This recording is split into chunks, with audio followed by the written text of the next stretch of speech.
പുരാണങ്ങളിൽ മാനസരോവരം ഉദ്യാനകം എന്ന പേരിലാണ് അറിയപ്പെടുന്നത്. ഇവിടെ നിന്നാണ് കൈലാസത്തിൻ്റെ ആദ്യ ദർശനം ഉണ്ടാവുന്നത്.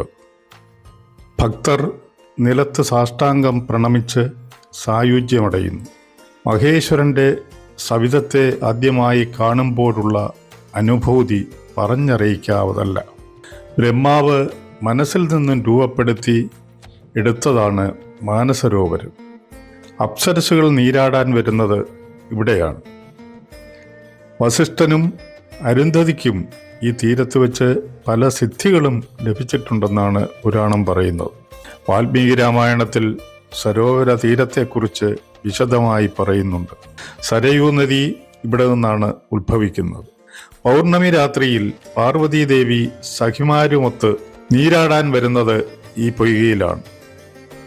രാത്രിയുടെ മധ്യയാമത്തിൽ ഇവിടെ നിന്നും കളിചിരികളും ജലക്രീഡയുടേതായ മറ്റ് ശബ്ദങ്ങളും കേൾക്കാറുണ്ടത്രേ. അടുത്ത ഗ്രാമവാസികൾ അന്നേ ദിവസം തങ്ങളുടെ വീടുകളുടെ കതകുകളും ജനാലകളും അടച്ച് ഭദ്രമാക്കുകയും കൂടാതെ നേരിയ കാഴ്ചയ്ക്ക് പോലും ഇടം കൊടുക്കാതെ ചെറിയ ദ്വാരങ്ങളും വിടവുകളും പോലും കടലാസുകളും തുണികളും മറ്റും കൊണ്ട് മറയ്ക്കുകയും ചെയ്യാറുണ്ട്. സരോവരത്തിന് 3 ചുറ്റും മഞ്ഞുമലകളാണ്. എങ്കിലും ഇതിലെ ജലം ഉറഞ്ഞു കട്ടിയാകാതെ നിലനിൽക്കുന്നത് ദേവചൈതന്യത്തിൻ്റെ ശക്തി കൊണ്ട് തന്നെയാണ്.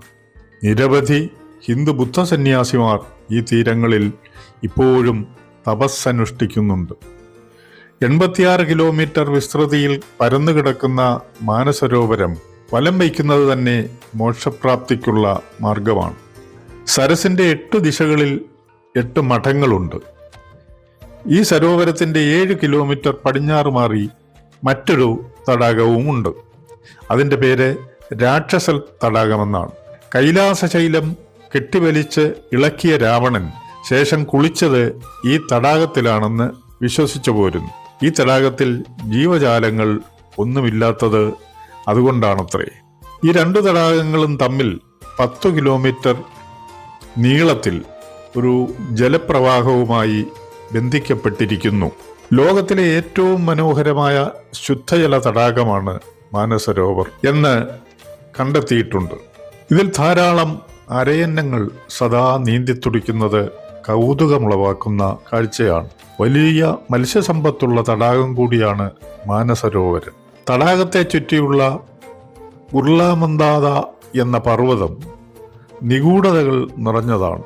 അതീന്ദ്രിയങ്ങളുടെയും അത്ഭുതങ്ങളുടെയും നിഗൂഢ ഭൂമികയാണ് ഇവിടെ വന്ന് ഋഷിമാർ തിരിച്ചറിഞ്ഞിട്ടുണ്ട്. ഇവിടെ ഹവിസ്സർപ്പിച്ച് പരിക്രമണം നടത്തിയ ശേഷമാണ് ഭക്തർ കൈലാസ പരിക്രമണത്തിനുള്ള ശക്തിയും ഊർജവും സംഭരിക്കുന്നത്.